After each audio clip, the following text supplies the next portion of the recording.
All right, I'm 2 days late, but we're going to go ahead and get started with this because, again, CJAX, you got a lot to talk about with WWE. So let's just hear what you got to say. And then, of course, you guys can comment down below and give your critique and I'll give mine. But we're not going to waste no time. So let's go ahead and get started. Ladies and gentlemen, the time has come to speak the truth, the whole truth, and nothing but the truth. So your boy CJAX is going to be breaking down the real truth behind WWE's dramatic downfall over the last year and specifically in 2025 during, all the stuff that's taken place over this year alone. Now, as R-Truth said yesterday on Raw, don't ever believe that your voice doesn't matter because everybody's voice matters. It carries some weight. I mean, you see it, you have wrestlers like Rhea Ripley arguing with random fans on Twitter. So clearly voices matter from basically anybody.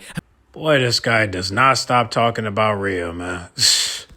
Like, when it comes to Liv Morgan, he got nothing but like it's just crazy to me that CJ got this.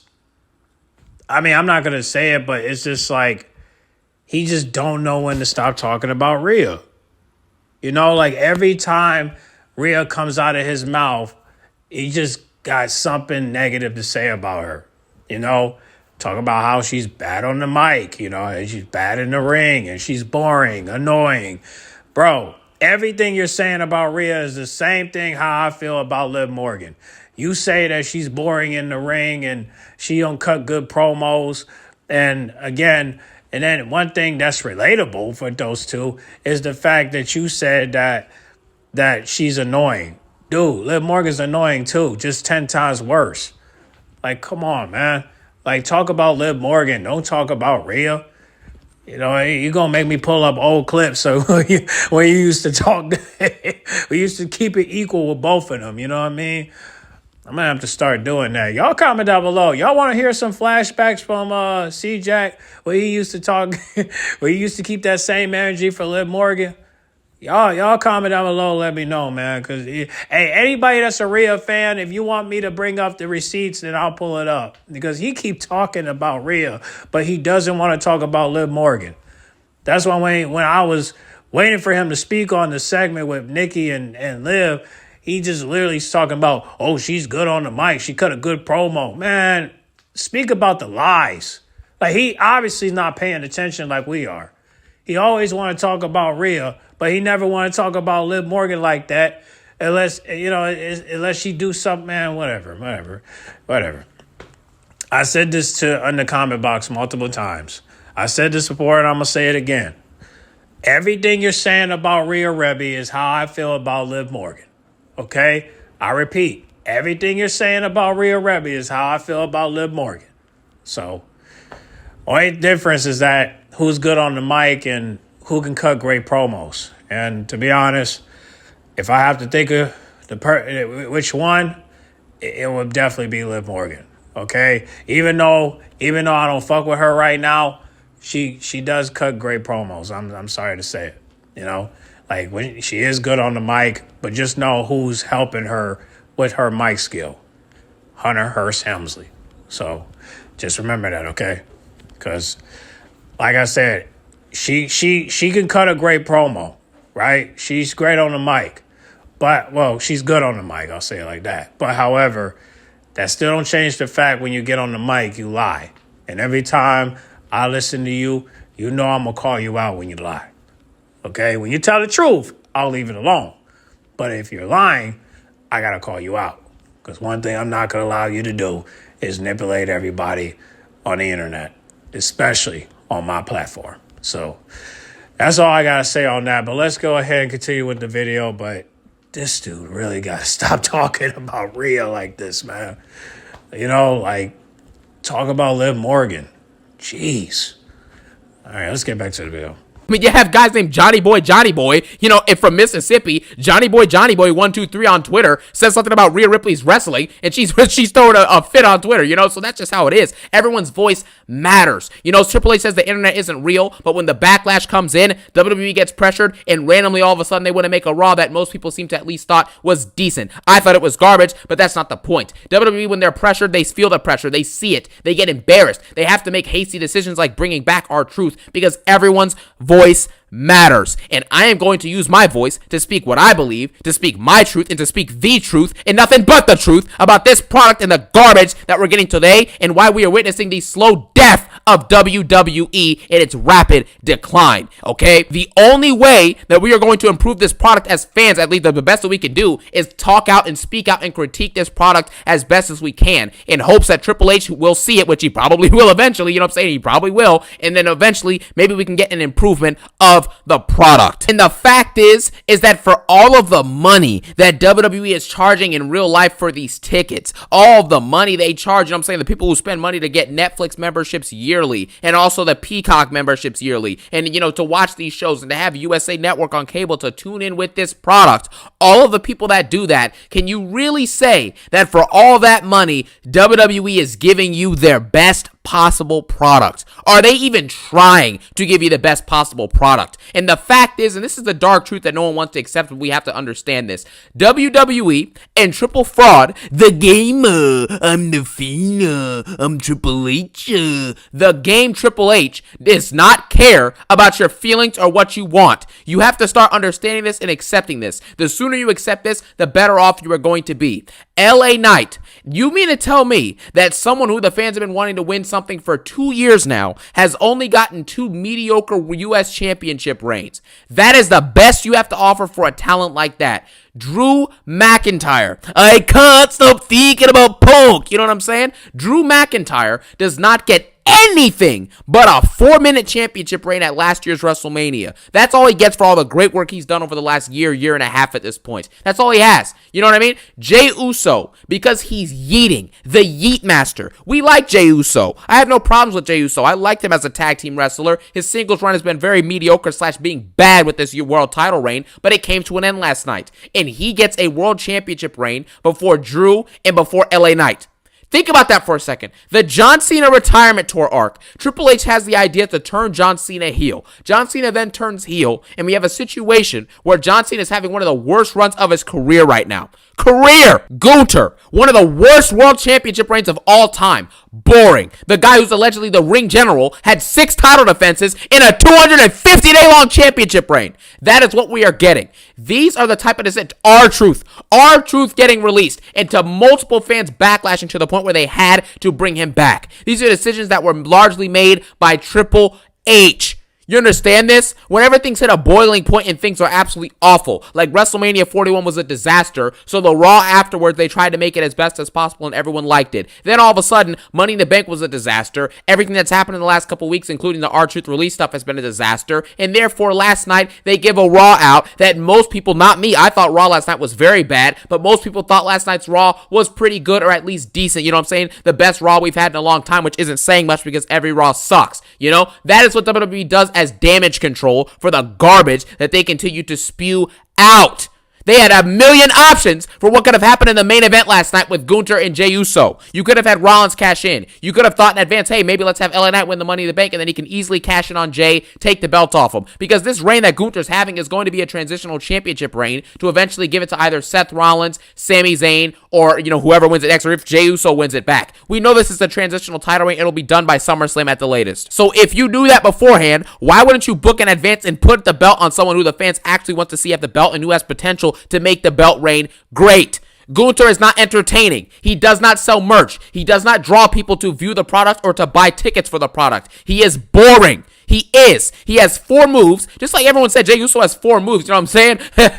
One person, 4 moves. Yeet. You know what I'm saying? That's what Gunther has. He has 4 or 5 moves. He has a botchy, bad-looking splash, a very unathletic splash. His chops are not even as good as they used to be, it feels like. And what else does he have? A powerbomb and a headlock and a clothesline?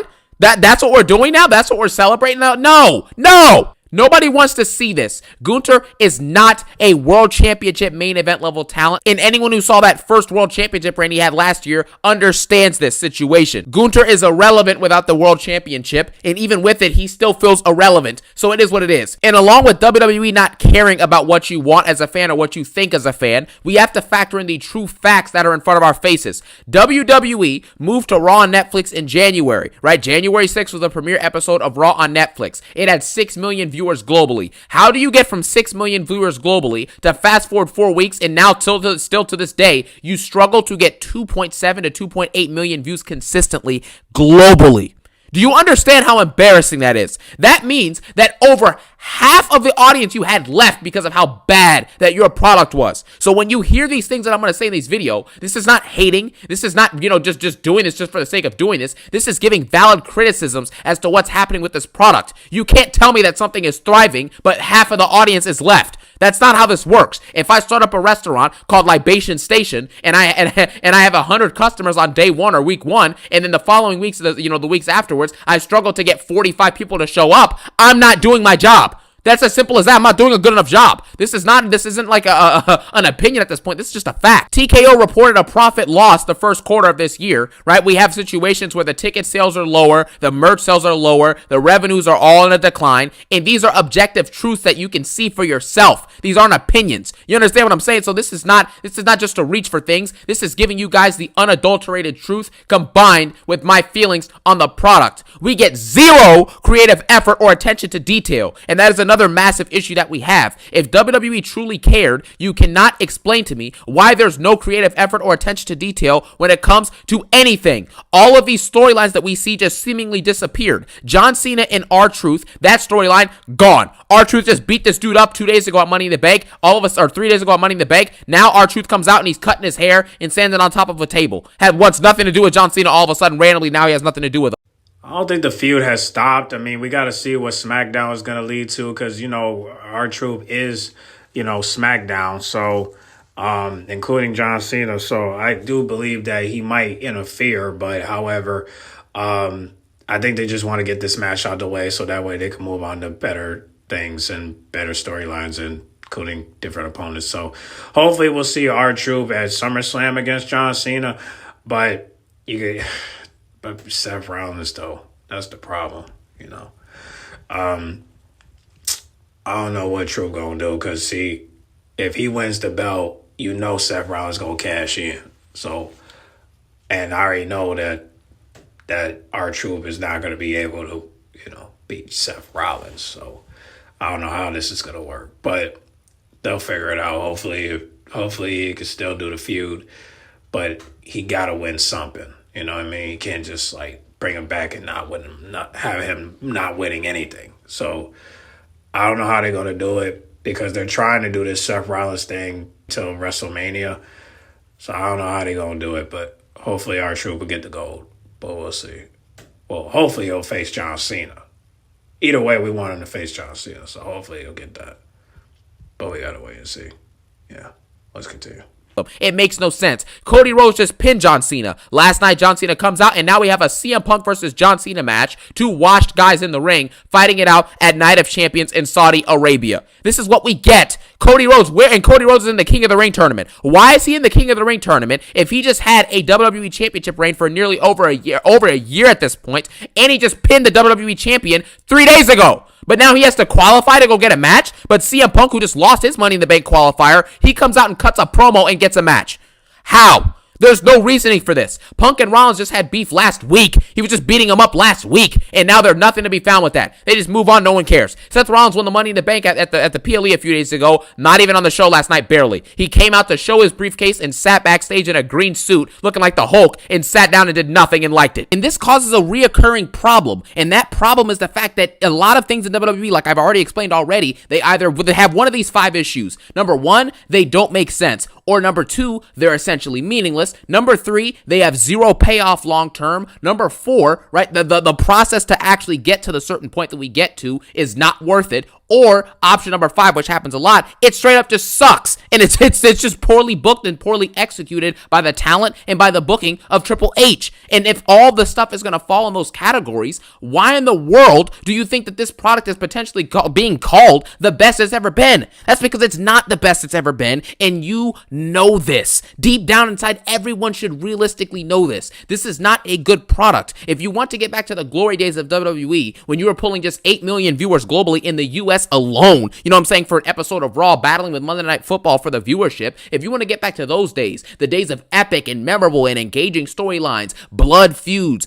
epic feeling PLEs, you know, not a PLE every 2 or 3 weeks so nothing feels special anymore. You know, your top stars showing up week to week, engaging promos, engaging actual matches, matches that actually matter, you know, that we're leading somewhere. If you want to get back to those days, how can you do it with booking that has the 5 issues that I just discussed? You're not going to get there. It's holding WWE. Triple H is holding WWE back to an insurmountable extent. We do a 6-month arc of Jey Uso's ascension into being a world champion, and he wins the Royal Rumble over Cena, Roman, Drew, LA Knight, Rollins, Punk, and even Logan Paul. Wins the Rumble over all those dudes just to have a 10-week awful feud and build with Gunther for WrestleMania. The match ends up being mid. He wins the belt just to lose to the same person that he just beat at WrestleMania and that he lost to at Saturday Night Main Event a few months earlier too.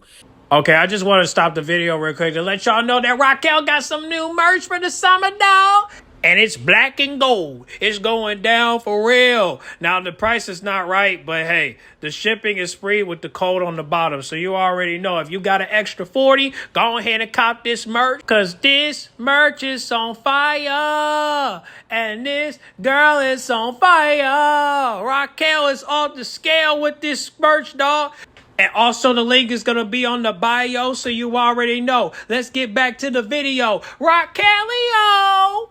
This is not acceptable. It's bad booking and there is zero creativity or effort put into this. And that is why you cannot support this garbage. And as we continue to go down this list and you really think about it, Jey Uso never really had a successful title defense clean if you think about it. His first defense was what? Seth Rollins on Raw. That match ended in a DQ because, you know, CM Punk and Sammy and everyone got involved. Then you had a situation where you had him versus Logan Paul. Cody Rhodes got involved and was in that match. Therefore, that match wasn't a clean victory. Then Jey Uso is booked to be allegedly injured, and he's overworked as champion, so he's tired, and then he just loses the belt. What kind of storyline is that? You built 6 months for that? That championship reign to end like it did last night to a sleeper hold. The same person who he put in a sleeper hold at Mania and did Gunther tapped out in 5 seconds, now Gunther can just immediately get out of the sleeper hold 80 times and win.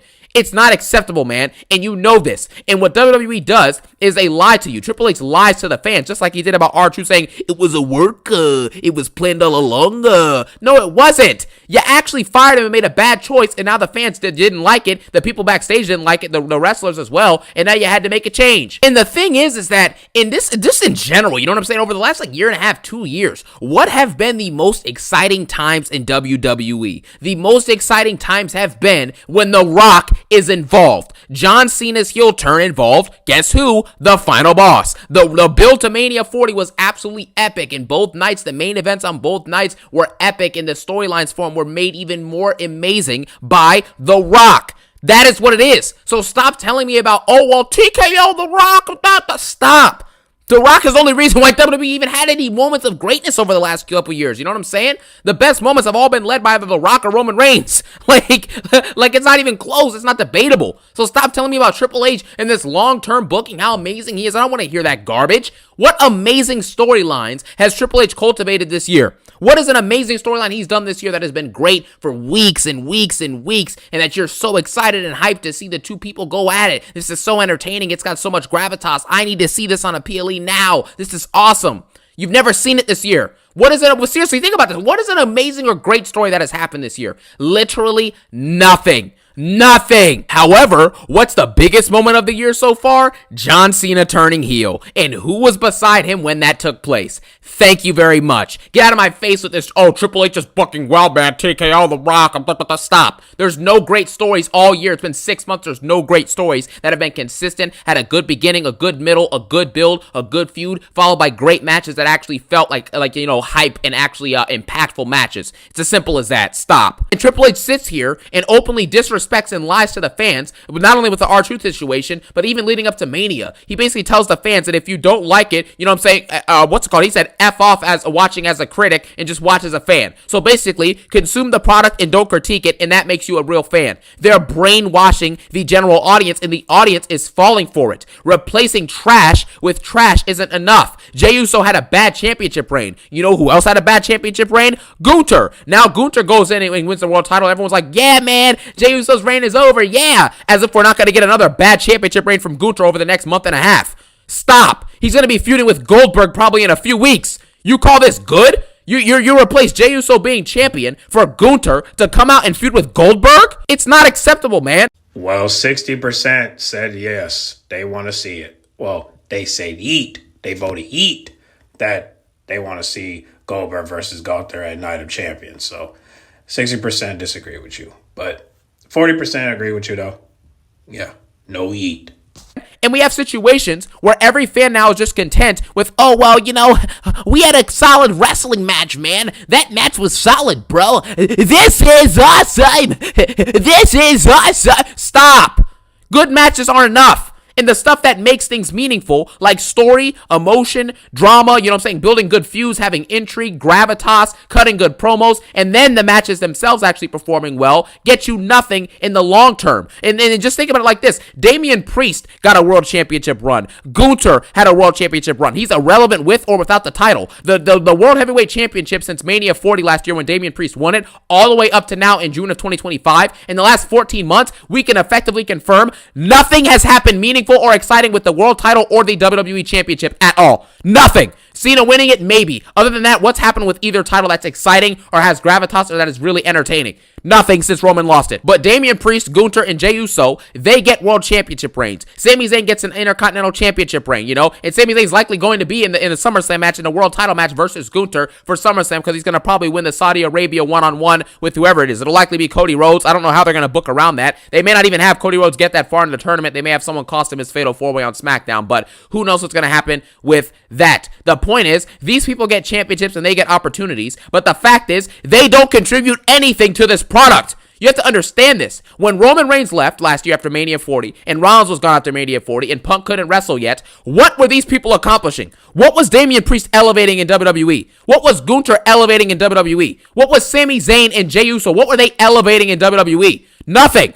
Nothing. These aren't mainstream superstars that cut good promos and consistently have memorable feuds and notable moments and notable matches. Heck, Gunther was barely wrestling. So what are we even talking about at this point? They don't feel or appear as stars, yet they get world championships. Meanwhile, people like LA Knight, who can gut good promos, can have good matches, can build good feuds, and can tell stories on the microphone, he gets rewarded with 2 U.S. championship reigns that meant nothing in the grand scheme, and he gets pinned clean by Shinsuke Nakamura at Survivor Series. You have Drew McIntyre being arguably the MVP of 2024 in WWE. He comes out, gets nothing. He can do all these things, tell good stories, have good matches, good promos, be consistent. You know what I'm saying? He's over, and he gets nothing for it. Seth Rollins, the leader of the new top faction on Raw, has the Money in the Bank briefcase. You know a month out that you're going to have Gunther versus Jey. Rollins doesn't even get a chance to win the World Heavyweight Championship last night. Braun Breaker, a rising star whose star is slightly being dimmed now by being in this stupid faction with Bronson Reed and Seth Rollins. He could have been a world champion, gets nothing for it. CM Punk can do everything. And, you know, he's not as great in the ring anymore, obviously, but he's still going to be a top draw. He's a great storyteller, and he's a good mic worker, and he can build stories and elevate good feuds, and sometimes in this current stage of his career, he can still put on a solid match here and there, and he gets rewarded with nothing. He's been back for 2 years, gets nothing. Orton, it's the same thing.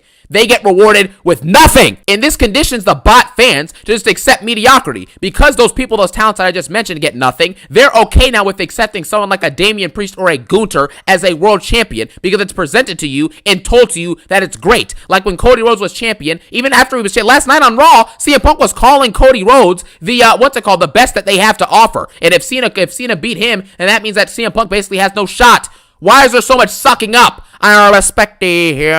I love thee here. I need thee here. I appreciate thee here. Like, what are you doing? This is not good content. Speaking of good content, I just want to let you guys know that I got 3 reaction videos coming out tomorrow morning.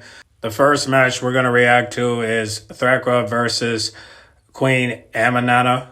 I hope I got her name right. And also the second match, we have Tony Storm versus Julia Hart with Mercedes Moné. I hope I got it right.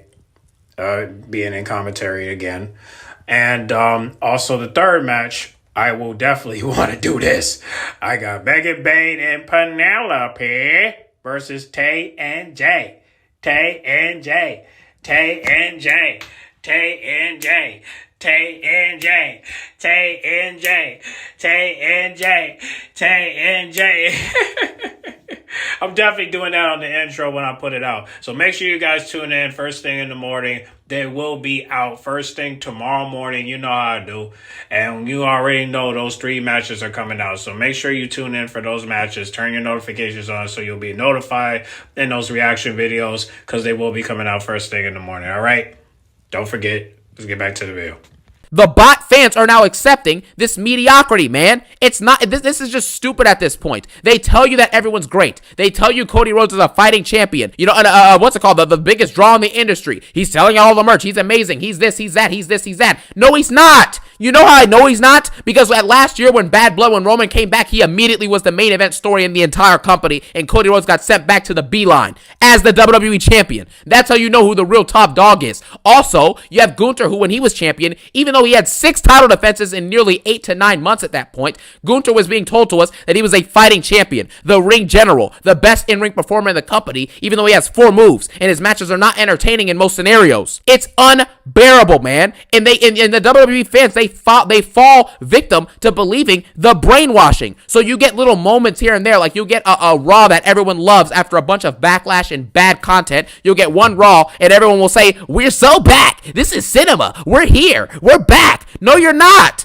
You don't get 8 months of bad content and then get one decent Raw and then all of a sudden you're back. How does that work? What kind of logic is that? You know, it's like, what are you talking about at this point? You get little moments that have no payoff. Rollins gets a new faction. Paul Heyman mysteriously turns on Roman and Punk. There's no real reason to pick Rollins to side with of all people. He should have just picked Jey Uso, you know, who actually had power and had the world championship, but I guess that wasn't an option. Rollins' faction has contributed to nothing, and it's ruining Braun Breaker and Brunson Reed's career runs right now. They're relegated to, they're just wasting time. They go out in their stupid all-black outfits and do nothing.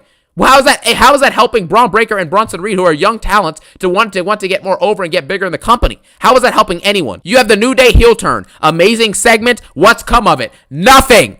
Nothing, man. Cody Rhodes gets to finish the story at Mania 40. What came from it? A garbage championship reign. Jey Uso, after 6 months of yeeting around, wins the Royal Rumble, has a bad feud, a bad match, and wins the World Championship, loses it 5 or 6 weeks later to the same person he beat to get the title.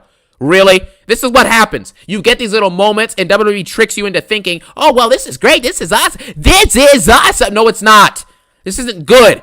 And you know that. Just because a show has something eventful doesn't mean that it's good. I don't give a crap if Gunther wins the world championship when he contributes nothing and everyone knows it. What kind of world champion do you know that doesn't put butts in seats, doesn't draw viewers, doesn't sell merch, is not entertaining, and has 4 moves? What kind of good world champion does that? Who does that? Seriously, answer that question for yourself. Just ask yourself that question and try and think about the answer, because you're going to realize that there's no answer to the question. And another dark reality that has to be accepted as well for WWE, you know what I'm saying, a dark truth, if you will, is the simple idea of this. I'm just going to say this. It's very simple. John Cena, Roman Reigns, CM Punk, Randy Orton.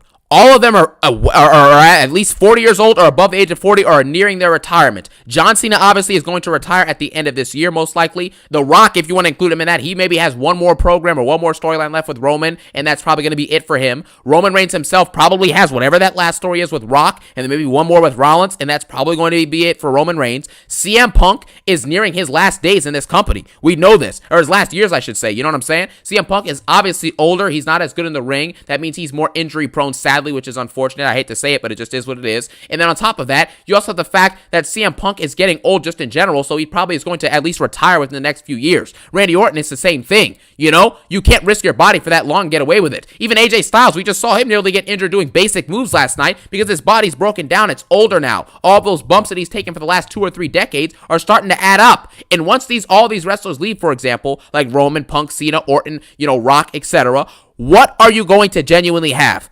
Just think about that question for a second and try and answer that. What are we going to have? Seriously. Just think about it for a second. Cody Rhodes, Jey Uso, Sami Zayn. That's what you're going to have. Seth Rollins will not be there in a few years. I want you to know he maybe has 3 to 4 years left maximum. And that's with him probably wrestling a lot less than he is or than he was like a year or a year or two ago at this point. You know what I'm saying? Like it is what it is. These stars, these people who have built this company over the last like 10, 20 years, etc., they are going to be gone soon. You have to understand these things and think about it in perspective. If they leave, what's next? R-Truth, who is over 50 years old, I'm pretty sure at this point, is more over than 95% of your roster. So what has been happening with Triple H allegedly building new stars? He hasn't built any new stars. Spoiler alert. You know what I mean? That's not a prediction. That's a spoiler. He isn't building any new stars. Therefore, 50-year-olds and 45-year-olds and 40-plus-year-olds are always going to be bigger stars and more meaningful main event level players than your talent that's allegedly supposed to be young and growing and supposed to be built up by Triple H. It's as simple as that. Why do you think that Jey Uso, as a mediocre singles competitor, gets over and gets to win a world championship? Because he's over. He can yeet. Because you can yeet, you get a world championship right now. Because that's how low the bar is. The bar is low, the expectations are low, and once these stars leave, there will be no reason to watch these shows. Heck, you see what SmackDowns even look like with if Roman and Orton and Dr. Libations, even though I don't really like the guy, you know what I'm saying, in terms of his performance, right? You know, the actual person, Cody Rhodes, seems like a very great guy, you know what I'm saying? I respect you, Cody Rhodes. But the actual, like, storyline of what Cody Rhodes is doing is boring and it's garbage, you know? Even with him not being on the show, Roman not being there, Randy Orton not being there, Cena not showing up because he's a part-timer. When they're not there, you see how bad this show struggles. Main eventing with Fraxian versus Street Profits. What kind of main event is that for a SmackDown? You get me? Like, this is what we're getting. You know, once these people leave, it's going to be unwatchable and people are going to rapidly, if they're already rapidly tuning out while all these people are here, what makes you think they're not going to rapidly tune out and the product won't become drastically worse once these people are fully gone? Just ask yourself that question and think about it. And that's all you need to know. Along with all of this, the World Championships continue to be meaningless. Nothing meaningful or eventful has taken place with either of the world titles, like I mentioned, since WrestleMania 40. What has happened notable with the U.S. Championship or the Intercontinental Championship or the tag belts? The tag belts don't even get featured on any PLEs or on anything anymore. What main event level story, what big fight feel, what big match PLE has actually taken place since WrestleMania 40? Seriously, man, I'm just asking questions because there's no, in my personal estimation, I would love for people to sound off in the comment sections below. You know what I'm saying? I appreciate your guys' feedback, whether it's negative, positive, whatever. I like to hear perspectives of all different types of wrestling fans. I like to hear what people are thinking. What's going through your head when you're watching this product? What do you think about what's happening? Do you like it? Do you not like it? You know what I'm saying? Do you love it? You hate it? You like it? You don't like it? You know what I'm saying? Like, what do you think about this stuff? How can we possibly continue to go forward with this when there's no main event level story happening at all? We're getting 4 to 5 match card PLEs. That's not like what are we doing at this point? And the way that you know that there's realistically no answers to any of these questions is because of multiple different aspects. Number one, the fans are rapidly tuning out and they're complaining every single week after every single show. And if that's not enough for you, obviously, right? You have a situation where, you know what I'm saying? All the Raws have been declining in viewership for months at this point. For months. SmackDown just had the lowest rating it's ever had, I think, ever. You know what I'm saying? Or at least one of the lowest ratings it's ever had. And it's happened multiple times within the last 5 to 6 weeks. This is not acceptable. You understand what I'm saying? Like, how can we just let this go and just ignore all of it because we get one little moment that makes people forget about it, man? We have to be better than that as a fan base. We have to recognize the issues and call it out and critique it. That is the only way this product is going to get better. You saw it. After all the critiquing and backlash that the company got, all of a sudden they made a Raw that most people seem to enjoy. That is how it works. You have to understand these things. This company's not going to do anything unless the fans make them get out of their losing ways. And so with that being said, those are the multiple, and I mean the multitude of reasonings why this company is in an incredible downward spiral. It's honestly unprecedented at this point. This downfall is dramatic. It is expected, though, with the product that they've been putting out for the last year, and it is going to continue unless something drastic changes. Either Triple H getting put out of his position as you know, the head of creative, something changing, you know, maybe they try to actually book storylines and make great shows consistently, etc. I don't know. But if something doesn't change, WWE is going to continue to die its slow death, and there is nothing that we as fans can do about it except for speak up. R-Truth said, don't ever believe that your voice does not matter. And so with that being said, we have to continue to speak our truths and speak our voices out just in life in general, whether people around us like it or not. Sometimes we have to be who we are. We have to speak about what we speak about, and we have to be honest with ourselves and be honest with those around us. And that is the only way that we can build a positivity, you know what I'm saying, and an actual growth of improvement going forward in multiple areas of our lives and other people's lives and the society as a whole. Enjoy that motivational speech, you know what I'm saying, out of nowhere. Thank you guys so much for watching. Thank you guys so much for your support. Have a phenomenal day. Peace out and one love. Well, hopefully our troop will get an opportunity against John Cena and, before Seth Rollins cash in. But that's why I kind of wanted Seth Rollins to cash in on Jey Uso, but it is what it is. But the Gunther match and the Goldberg match shouldn't be that bad. I mean, people voted they want to see that, and honestly, I want to see it too. Just hope there's no botches. But as for this match goes, I wish you would have talked about this, but hey, people are on the Bella Twins side, and so am I. All right, we want those belts off of Liv and Raquel immediately. And if R-Truth can interfere in CM Punk and John Cena's match, that would be cool. But don't be surprised if Seth Rollins come out. So whatever. Anyway, don't forget about the reaction videos. I got 3 videos on the way that will be coming out tomorrow morning, so don't forget about that. And I'll keep y'all updated about some more. But those are the 3 right there, and that's going to come out. So make sure you guys tune in for those reaction videos, all right? So get in the comment box. Make sure you guys like, comment, subscribe, share if you're new. Let me know what y'all think about the video that CJAX put out, and I'll catch y'all in the next one, all right? I'm out.